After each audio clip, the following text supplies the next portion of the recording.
মাগুরায় গ্রামীণ ব্যাংকে আগুন। Desk report. সাথে আছি আমি সাবিনা রহমান। মাগুরা মোহাম্মদপুরে গ্রামীণ ব্যাংকের একটি শাখায় আগুন লাগার ঘটনা ঘটে রাত ৩টা ৩০ ঘটিকার দিকে বলে এ প্রতিবেদককে জানায় স্থানীয়রা। তবে আগুনের সূত্রপাত কিভাবে তা এখনো নির্ণয় করা যায়নি। স্থানীয়রা ফায়ার সার্ভিসে ফোন দিলে ফায়ার সার্ভিসের একটি ইউনিট আগুন নিয়ন্ত্রণে আনে।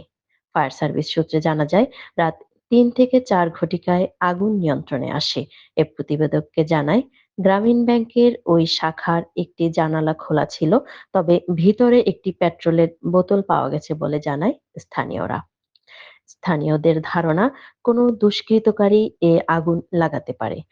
স্থানীয় এক ব্যক্তি নাম প্রকাশে অনিচ্ছুক এ প্রতিবেদককে জানায়, গ্রামীণ ব্যাংক সরকার এবং ভূমিহীন জনগণের। কিছু দুষ্কৃতকারী মনে করে এই ব্যাংক ডক্টর মোহাম্মদ ইউনূসের। এটা স্বায়ত্তশাসিত সংবিধিবদ্ধ সরকারি প্রতিষ্ঠান।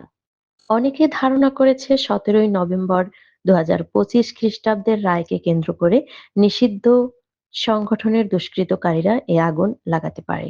তবে ফায়ার সার্ভিস এবং পুলিশ সূত্রে জানায়, বিষয়টি তদন্তনাধীন রয়েছে এবং তদন্ত শেষে বলা যাবে ব্যাংকে আগুন কিভাবে লেগেছে। ক্ষয়ক্ষতির পরিমাণ এখনো জানা যায়নি, তবে বেশ কিছু কাগজপত্র টেবিলে আগুন লাগার দৃশ্য দেখা যাচ্ছে।